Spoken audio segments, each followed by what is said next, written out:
ओ से पी तक की दूरी आर है और थीटा का कोण बनना है जो साइन थीटा कहलाता है और इसमें आई की धारा प्रवाहित हो रही है। ठीक है, तो जो अल्पखंड होता है इसमें से देखकर आप पॉइंट को लिखेंगे। अल्पखंड होता है वो चुंबकीय क्षेत्र की तीव्रता के क्या होता है, चुंबकीय क्षेत्र की तीव्रता के समानुपाती होता है। ठीक है, आगे समझ में। नंबर 2 ये कह रहा है कि धारा के भी समानुपाती होता है।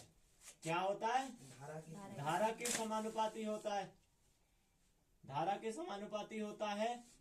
नंबर 3 क्या कह रहा है, नंबर 3 क्या कह रहा है कि साइन थीटा के समानुपाती होता है। नंबर 4 जो कह रहा है वो ये कह रहा है कि ओ से पी तक स्थित दूरी के वर्ग के, ओ से पी तक स्थित दूरी के वर्ग के व्युत्क्रमानुपाती होता है। तो व्युत्क्रमानुपाती को इस तरीके से लिखेंगे आप, हैं? अब ये हो गई पहली, ये हो गई दूसरी, ये हो गई तीसरी और ये हो गई चौथी। सही है, ये तो हो गए समानुपाती वाले, ये भी समानुपाती हो गए, ये भी समानुपाती हो गए और ये व्युत्क्रमानुपाती हो गया। हो गया।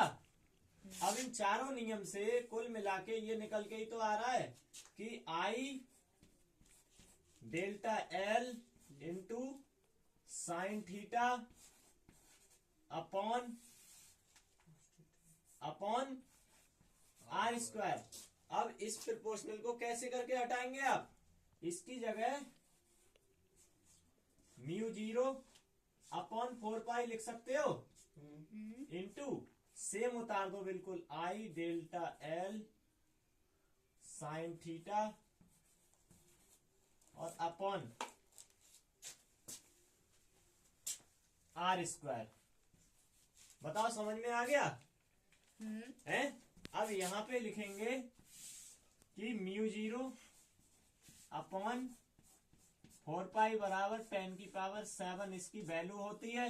ठीक है, इसके लिए क्या बोलते हैं, चुंबकशीलता। क्या कहते हैं, चुंबकशीलता। चुंबकशीलता। अब सेव कर